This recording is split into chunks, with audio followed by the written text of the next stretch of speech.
round magnifying loupe pressed to his right eye, his left eye squeezed shut.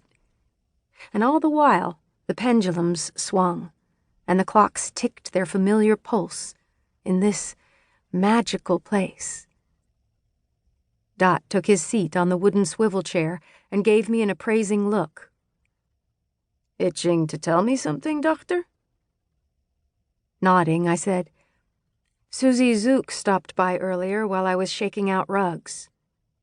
I hoped that what I was about to disclose wasn't news to him. Preacher Zook's taken a turn for the worse. My father lowered his head briefly and sighed. "I just returned from seeing Malin." Raising his head, Dot gave me a thoughtful, sad look. "The poor man is suffering." The potential loss of Preacher Malin Zook seemed to trouble Dot more than I would have expected, given the minister's 77 years on earth. Even so, one of the many things I loved about my father was his attentiveness and his patience.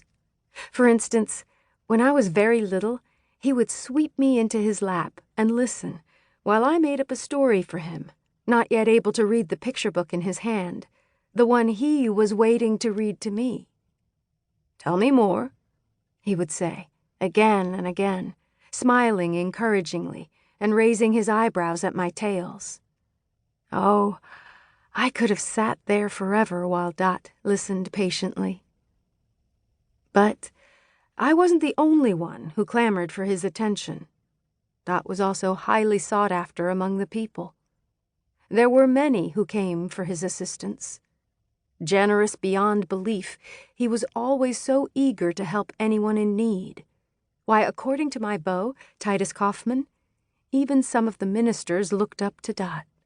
To think, Dot had come as a seeker when he first set foot on fertile Amish soil more than 20 years ago, and now he was known as one of the most upstanding church members in all of Hickory Hollow. For several years now, he had even assisted Deacon Luke Peachy with the alms fund. Leaning against the work desk, where I'd stood so often as a little girl, watching his nimble fingers at work, I glanced at the shelves above. Once, when I was just 7, I had stood barefoot on this very surface, stretching high on tiptoes to reach the old brass tinderbox on the top shelf. Like a hen warming eggs, Dot's family heirloom always nested in the same spot, and it was always locked. While I remember asking about the beautiful tinderbox that day when I was so young, I had often wondered why it was kept locked.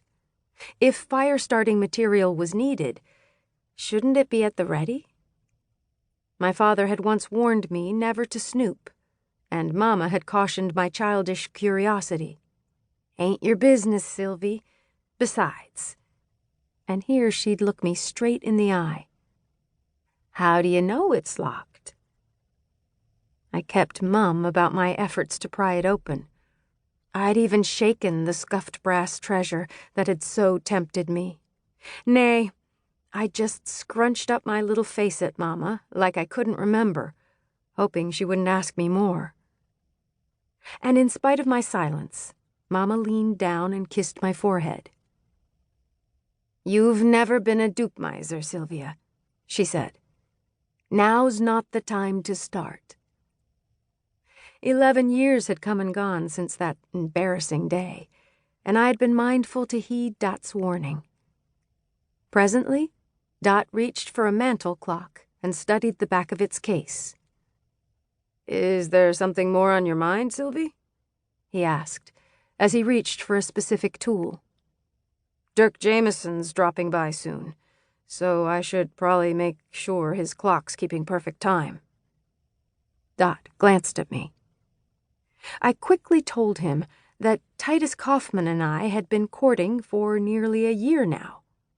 After all, Dot had likely put it together already, and he was often the first person I wanted to share with, even before Mama at times. "Das gut. Titus is a fine young man," Dot said approvingly. I glowed inwardly, happy with his response.